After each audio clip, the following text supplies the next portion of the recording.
My mother-in-law said, "Oops, habit." After bringing a cake with my husband's ex's name to my birthday, so he brought one to her party with all of his father's mistresses' names. My mother-in-law and I don't exactly have the best relationship. She never liked me from the start and doesn't think I'm good enough for her son, you know, the usual story. Like many mothers-in-law, she's still obsessed with her son's ex-wife, convinced that woman was his perfect match. Never mind the fact that my husband's ex was his worst nightmare and it took him years of therapy to finally recover from that marriage. But because Alice, my dear mother-in-law, was the one who set them up in the first place, and because that woman, let's call her Kylie, is the daughter of one of Alice's close friends, she still believes Kylie is the one that got away, and that I'm the worst decision her son has ever made. My husband is 32, I'm 35, and both of us were married before. He married Kylie at 23 after dating her for about a year, not because he wanted to rush into marriage, but because both sets of parents pushed them into it. By 26, he finally filed for divorce. He had reached his breaking point with her endless tantrums and toxic behavior. She was, by his own words, a walking disaster, constantly angry, throwing fits over the smallest things, refusing to work and spending money like it grew on trees. She didn't care how much debt they were drowning in or how much it drained him emotionally. To make it worse, she kept insisting on having a baby, even though she could barely take care of herself, let alone another human being. But somehow everyone around them thought a child would fix their problems, everyone except my husband, who wisely kept delaying it. He made excuses because deep down he knew she wasn't capable of changing. And when it became painfully clear that she never would, he finally asked for a divorce after 3 miserable years. After that, he stayed single for a long time. He focused on his career and healing, which wasn't easy considering how angry his mother was about the breakup.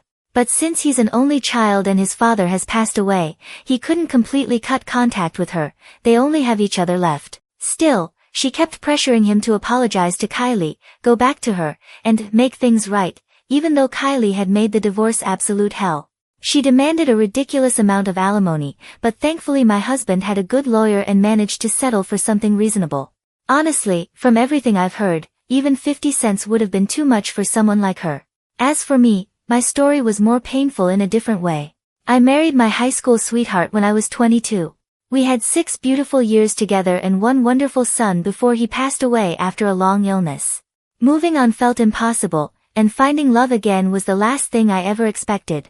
My husband wasn't looking for love either when we met through work about 4 years ago, but somehow, life brought us together. 6 months ago, we got married, and everyone was genuinely happy for us, everyone except Alice, of course.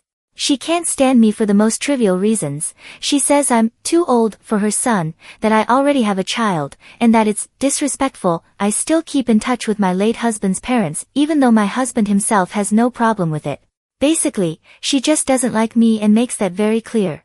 She's always dropping snide remarks, trying to put me down, and acting like I'm beneath her precious Kylie. And since my husband can't just cut her out of our lives completely, I try to tolerate her, though there have been a few verbal battles where he had to step in and shut her down. But apparently, even he has limits.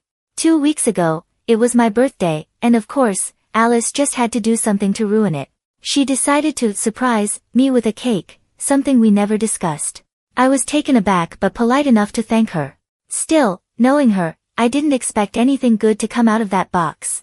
Not poison, of course, but definitely drama. When I opened the box and saw what was written on top, my stomach dropped. It was her pettiness perfectly captured in frosting, messy handwriting and all. She had the cake custom made, but she herself had written Kylie's name in icing instead of mine. Everyone froze. The whole room went silent. Nobody knew what to say. Then she pretended to realize her mistake, laughing nervously and saying it was just out of habit, and that I shouldn't take it personally. So I smiled right back and said, "Oh, don't worry, I won't take it personally that you're an idiot. We all know how you are, so no one's surprised." Everyone burst out laughing, which only made her turn red with anger. I think she expected the whole thing to ruin my night, but instead, people just laughed it off and moved on. Someone even scraped the icing with Kylie's name off and ate it in front of her while she turned green with fury. She spent the rest of the evening sulking, clearly upset that her plan for drama had completely backfired. After everyone left, my husband was furious. He kept saying he wasn't going to let her get away with it. I assumed he meant he'd talk to her about it, but he didn't, and that confused me. Eventually, I forgot about it, though a part of me was still worried. I'd never seen him that angry before. Usually, he defends me calmly and ends the argument. But that night, something in his tone felt different. He seemed to let it go after a few days, but as you can probably tell from the title of this story, he definitely did not forget. He had just been quietly planning his revenge, and wow, did he deliver. What my husband did was absolutely insane. You see, my mother-in-law and I have birthdays only 2 weeks apart, which turned out to be quite convenient for what he had in mind. That way, what happened at my birthday would still be fresh in everyone's memory, especially among our mutual friends and relatives. He wanted to strike back the same way she did, to make a point without saying a word. So, when Alice's birthday came around, my husband decided to bring out a cake of his own. Only this time, instead of her name written on top, there were 4 or 5 names, all belonging to different women. At first, I was confused. Then my eyes caught one of those names, and it hit me. It was the name of one of my late father-in-law's mistresses. In that instant, I realized exactly what my husband had done. For context, my father-in-law was basically a serial cheater. Until he passed away 8 years ago from a heart attack, he was constantly chasing other women. My husband told me that his childhood was filled with endless fights between his parents, his mother furious because her husband couldn't stay faithful, and his father bitter because he felt trapped in a marriage he never really wanted. Alice decided to keep the baby anyway, my husband, and his father resented both of them for it. Neither of them ever tried to hide their fights. His dad blamed him for his unhappiness, and Alice, instead of protecting her son, constantly vented to him about her husband's affairs. It was horribly inappropriate. She treated her son like a therapist, dumping adult pain onto a child who never asked for it. Naturally, my husband grew up resenting both of them, hating his father and feeling frustrated with his mother, but he still remained respectful. At least, until that birthday party. When I saw that name on the cake, I remembered the story. One of those mistresses had an on-and-off affair with his father for years, and he even left her something in his will. So when Alice saw the cake, it must have felt like a knife twisting in her chest.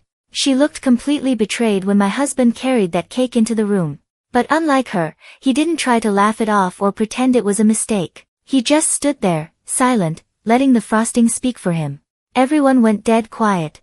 I could feel the tension rising, my stomach was in knots. Alice took a few seconds to process it, then exploded. She started screaming at her son, throwing every insult she could think of. And he just said calmly, "Oh, don't worry, Mom. It's a habit for me too.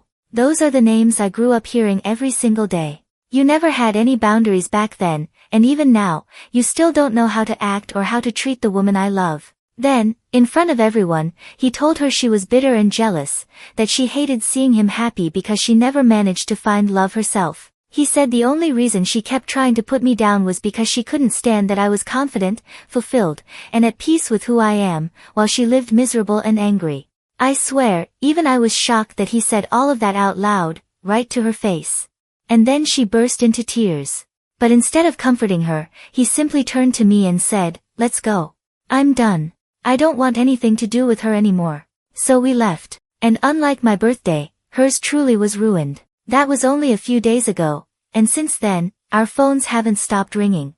My husband's relatives have been calling non-stop, saying that Alice had a complete meltdown at her party. Apparently, she couldn't breathe, panicked, and had to be rushed to the hospital. They keep insisting that we should visit her, that we should apologize, that his prank, as they call it, though I wouldn't call it that, went too far. But my husband has made it very clear, he doesn't want to talk to her, at least not right now. Everyone keeps saying that ignoring her isn't the answer, that she needs to see him and talk things through, because what she's going through is more psychological than physical. Honestly, I agree. If there's one thing my mother-in-law has always struggled with, it's her mental state. Sometimes I wonder if she even has one. So no, I don't feel the slightest bit sorry for her. The only thing that worries me is the possibility that one day, my husband might resent me for not pushing him to talk to her, if something serious happens to her. Because as much as he's hurt, I know he still loves his mom. That's the only reason he's tolerated her for so long. If he didn't love her, she would have been out of his life years ago. So yes, I know he loves her, and I can tell that choosing to walk away this time wasn't easy. It feels like he's doing it for me, and part of me is scared that if anything happens to her, I'll be the one blamed. But I know my husband, he's a good man. He wouldn't cross any lines. Still, you never really know. I know I'm not the villain here. None of this was my fault, not what happened on my birthday or hers. Maybe my clap back at my party stung, but honestly, no one could blame me for that after what she did. And what my husband did. It wasn't just about a cake. It was years, decades, of pent-up frustration finally boiling over. I just don't want to get caught in the middle of this and see our marriage fall apart because of it. Edit. A lot of people have been asking how my mother-in-law treats my son. Let me clarify. It's not like she says mean things to him directly. She's just indifferent, cold, distant. My son's 11, so he's old enough to notice. The first time he met Alice, he came home and said, "I don't think that old lady likes me." From that moment, he never really tried to talk to her again. He simply ignores her, and honestly, I'm proud of him for that. He's learning early how to protect his own peace, recognizing who deserves his energy and who doesn't. It's sad that he even has to deal with that at his age, but I admire his strength. Thankfully, my husband more than makes up for it. He's incredible with my son, they're practically best friends now. Of course, we both still miss my late husband deeply. He'll always be my son's father and my first love. But my husband has become the second great love of my life and the best stepfather I could have ever asked for. So no complaints there. He's been nothing but loving and patient, unlike Alice, who clearly couldn't care less. But you know what? My son doesn't seem to care either. When she doesn't show up, he doesn't even ask about her. And honestly, good for him. I'm proud to have raised a boy who knows his worth and doesn't force himself on people who clearly don't value him. Update 1. I finally talked to my husband about everything that had been weighing on my mind. I decided that the healthiest way to deal with all of this was simply to be honest with him, to tell him how I truly felt instead of carrying it all alone. I didn't want to keep bottling everything up just to protect him or to avoid adding more stress to his life. And honestly, I'm really glad I made that decision. Most of the comments I'd received were telling me to talk to him anyway, and they were right. The only reason I hadn't done it sooner was because, as I said, I didn't want to be a burden. I didn't want to make things harder for him or force him into another difficult situation.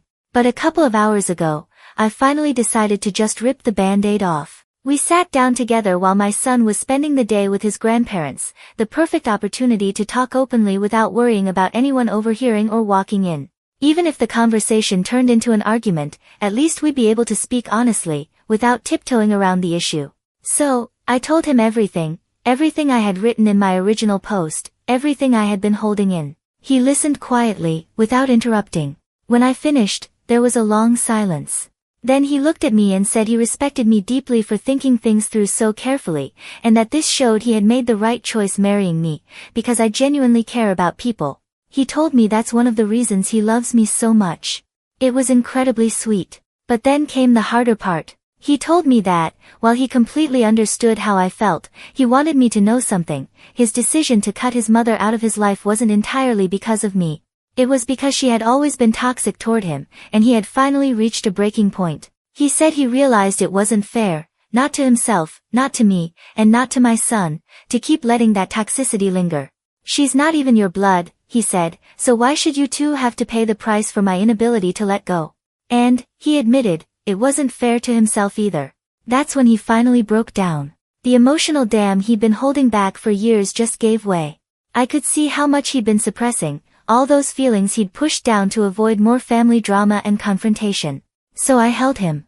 I let him cry. He told me that yes, I had been the final reason, the push he needed to finally end contact with his mother, but this decision wasn't just about protecting us. It was about healing himself too. He said he had realized that, as much as he wanted to love his mother fully, she simply wasn't a good person. And worse, she had never even tried to be. She hadn't been a good mother when he was a child, and neither of his parents had ever really cared to give him a stable or loving home. They were both too caught up in their own problems, their own bitterness, their own pain. He told me he doesn't want to repeat that pattern, not now that he feels like a father figure himself. He wants to be a good parent, and that means not allowing someone around who resents my son for simply existing. Because in his heart, he truly sees my son as his own. Hearing him say that made me tear up. I know my son sees him as a father too, and that realization filled me with more gratitude than I can express. Then he added something that really stayed with me. He said he wanted to be true to himself. That choosing peace and protecting his own mental health wasn't selfish, it was necessary. That the only way to keep our family strong and happy was to stop letting outside negativity poison it. By then, I was the one crying. He ended up comforting me. We hugged for a long time, and we both agreed that we would stand by his decision to go no contact with his mother. That woman has spent her whole life making things difficult for everyone around her, and now she's simply facing the consequences of her own actions.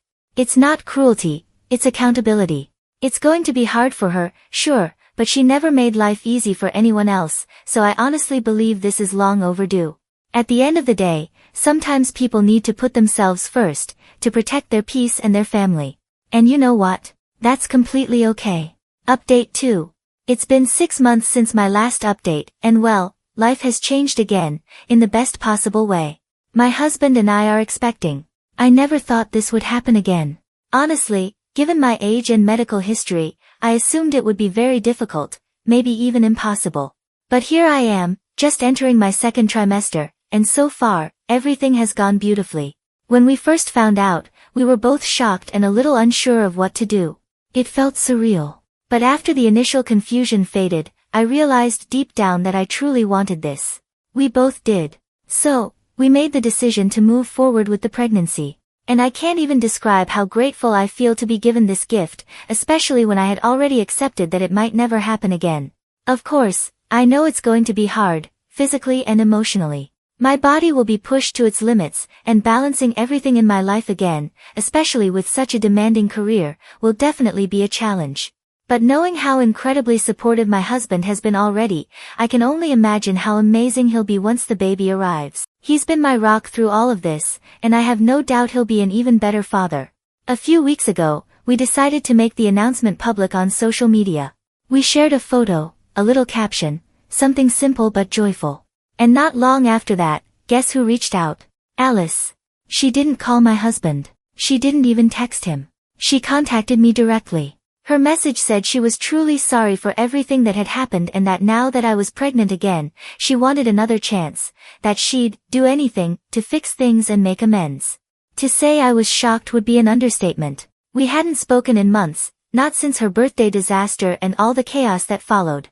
It came completely out of nowhere.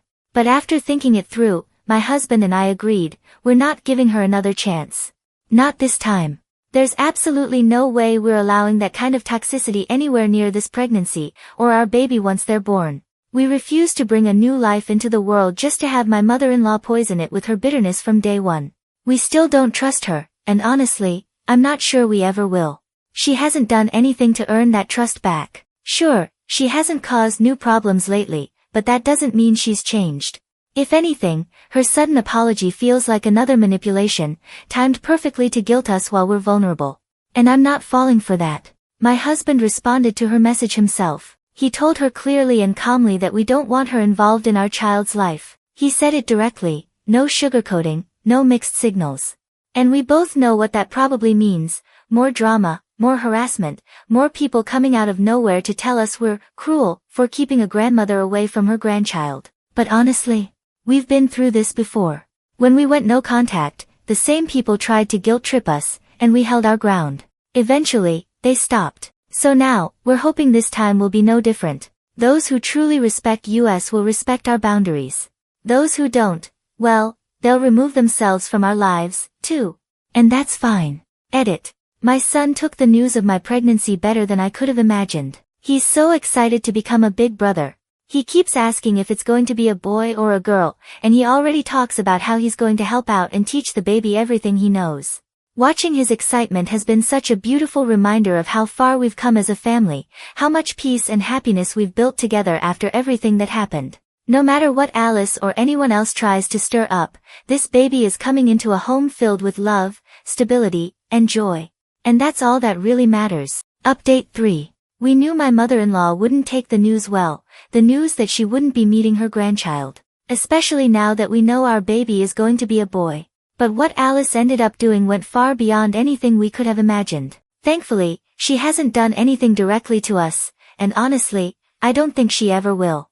But she's managed to get herself into serious legal trouble after attacking one of my late father-in-law's former mistresses. Apparently, she had kept a list. A long one. even longer than the names that had been on that infamous cake. My husband had no idea about most of those names.